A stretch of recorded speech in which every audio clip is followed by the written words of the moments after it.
Hello and welcome back to another week of Sambo iRacing. Now, this series of track guides is in association with Moza. Now, hopefully you're aware, iRacing has brought back the FIA Global eSports Championship presented by Moza following the successful season last year.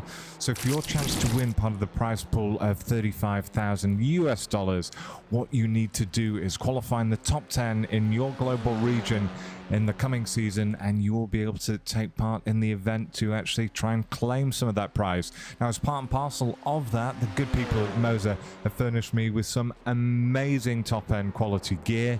So I've been given the mBooster pedal set, I have got the FSR2 Formula wheel, and I also received the Moza R12 V2 wheelbase. So for that, I'm very, very grateful, and yeah, I've now incorporated videos of me actually doing the lap, so if you do have any questions, let me know in the comments. Brake bias is set to 54%, and we are, of course, using the fixed setup. Right, let's start the hot lap. Alright, let's start the hot lap. So, smashing it down the tiny little straight here, up to 5th gear, looking for the 100, tiny dab on the brakes, leave it in 5th gear, making sure you cut that corner, you'll exit nice and wide. I'm using 54% brake bias, and what we're looking for is the 2 cone, and now we're braking quite hard, long trail off down to 3rd gear, all about trying to be smooth around here. Up and over this little rise, and we're going to hook it back over to the right hand side. We're in 5th gear, and again we're looking for these cones and the left hand side. We count them down, and as we hit the 3, again, brake quite hard, down to 3rd gear, back over to the right-hand side, and then again, gently back on the power, looking for this little dark patch here, and again, very lightly on the brakes, up to 4th gear as we hit this curbing, over the crest. Now we're wanting to open up turn 9, very, very slippy corner. You really don't want to be braking too hard, or just slamming back on the gas. Back over to the right hand side, looking for the 200, cutting the corner, leaving it in 5th gear. Now we're going to have to brake quite hard, hug it over to the inside, got to be careful, very easy to lock a front. Leaving it in 3rd gear and over and across the line in a 120.949. Right, let's do the breakdown lap. Right, breakdown lap. So as I say, we're up to 5th gear, first braking marker, this 100, and as we go through this, we're going to come off the gas almost entirely, and we're almost just breathing on the brake. What's that, up to about 7%, and then I'm quickly off it. Now I'm building back up on the gas, and basically I was always wanting to just clip this curb here with my left-hand tyre. That let me know that I was turning in early enough, and there should be plenty of room to exit nice and wide here.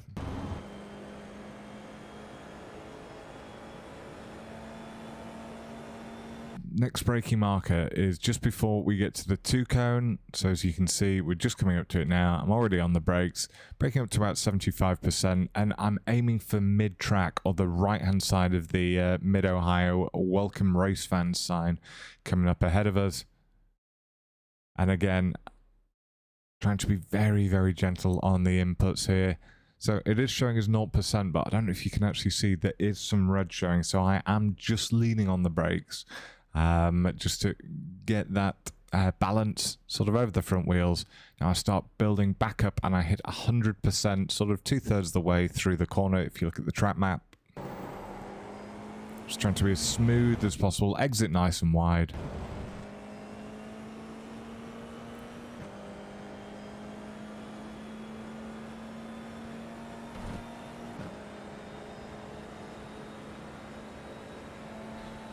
Right, now this is the tricky bit coming up here, or one of the tricky bits. So it's just after the 3 cone, so as you see here, go past the 3 cone, I get on the brakes, again up to about 70%, and the reason why I'm not braking harder is even with 54% brake bias, I was still locking the fronts coming up into here.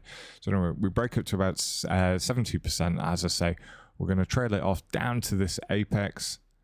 Now once I sort of hit that, I start building back up on the gas. I ideally want to open up this corner as much as possible, but it is quite tricky because it's quite slippy. And now we get on the brakes, again, only up to about 35–40%. And we start building back up on the throttle. We can't actually hit 100% until the car's settled because we've just gone up over a crest. Next braking marker is this big dip that we're coming into now. You see the darker patches. So we're going to brake up to about 10%, 12%, something like that. So again, not particularly hard, just getting that weight to move back over the front tires. We're going to really cut this corner and then get back on 100%. We're going to go up to 4th gear, and we're changing more or less when we're on this rumble strip over on the left-hand side, as you can see here. Over this crest. Now we're wanting to just clip the inside on the right-hand side here. Then we're going to straighten the wheel, and we're only going to brake up to about 20%. If we brake any harder here, it's so easy to just lose the car. So we're braking to about 20%, leaving it in 4th gear, start building back up on the throttle. Now, you won't be able to hit full throttle, or at least I can't, until we actually have gotten ourselves onto the top of this crest here. And back over to the right-hand side. We go through the 300, and it's the 200 here that are going to do a little lift in 5th gear. And now we're back on 100% at the apex. And we start braking for the final time here, just as we get to the end of the yellow curbing on the right-hand side. And we brake up to about 60%. And you could see that right-hand wheel. Can you see it really slow down the rotation? So it never actually locked, but it certainly came close to it. And again, we're just holding the brakes, only a tiny bit. We've dropped it down to 3rd gear. We start building back up on the gas. We hit 100% here. And we're just going to follow it through to the line. We have one final version coming up next with the driving line on without me talking. Enjoy.